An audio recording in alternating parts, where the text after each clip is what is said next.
Ketika beliau datang sini kaget karena melihat begitu tumbuh besar gitu Pak. Saya geluti cara saya sendiri Pak. Jadi hasilnya kita lihat sendiri jauh lebih subur gitu Pak.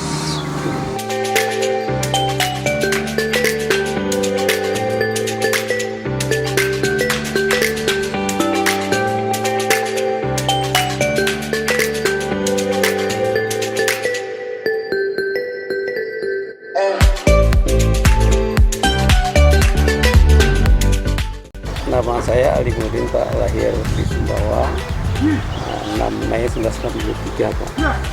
Pertama saya mengenal manajernya PT Labu ini Pak.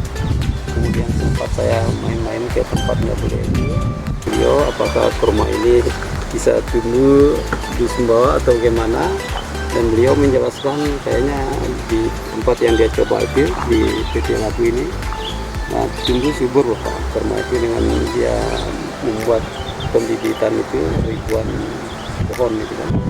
Kemudian kepada beliau itu saya coba untuk minta bantuan, bisa enggak saya diberi bibit itu.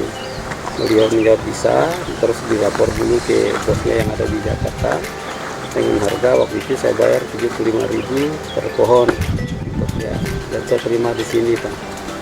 Waktu itu Pak saya belum ada pengalaman karena saya melihat dari Pak Jinawan itu menggeluti penanaman bibit itu begitu serius, dan beliau itu punya khusus tempat pembibitan kurma itu dan sekaligus tempat penanamannya. Nah, menurut penjelasannya beliau itu, ini kurma, karena beliau ini kenanya sudah pernah studi bandingnya ke Thailand ya. Di sana katanya ada yang 3 tahun sudah berbuah.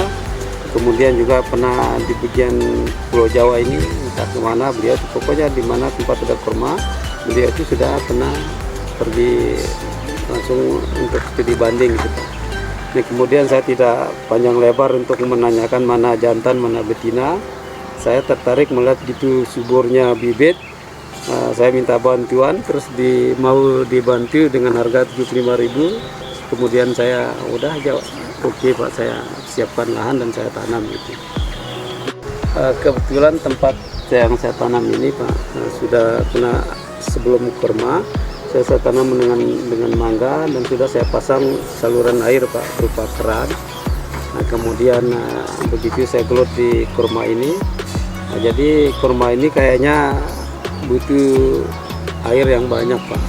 Jadi kita bantu penyiramannya waktu musim-musim panas, misalnya sudah masuk Agustus sampai dengan Oktober Pak, kita bantu penyiramannya.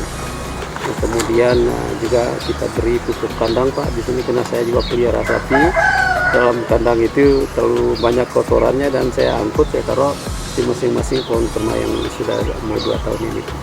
Nah, saya lihat di sini Pak, pertama saya bersyukurnya karena pertama bisa tumbuh dan berkembang dengan baik gitu. Nah, kalau saya bandingkan di tempat pengambilan bibit dan tempatnya beliau tanam di sana Pak, ini jauh lebih subur di sini. Apakah karena perlakuan saya bantu penyiraman di waktu musim panas, atau kemungkinan karena sudah masih dekat dengan apa ini, dekat dengan bukit ini Pak, karena iklimnya selalu dingin mungkin, itu saya juga nggak paham. Ketika beliau datang sini kaget karena melihat begitu tumbuh besar gitu Pak. Kemarin sempat datang Pak ini yang dari KLN itu Pak, yang diutus oleh Pak Gubernur bersama dengan Dr. Pak. Saya titip, beliau datang ke sini dan dia foto, dia teliti.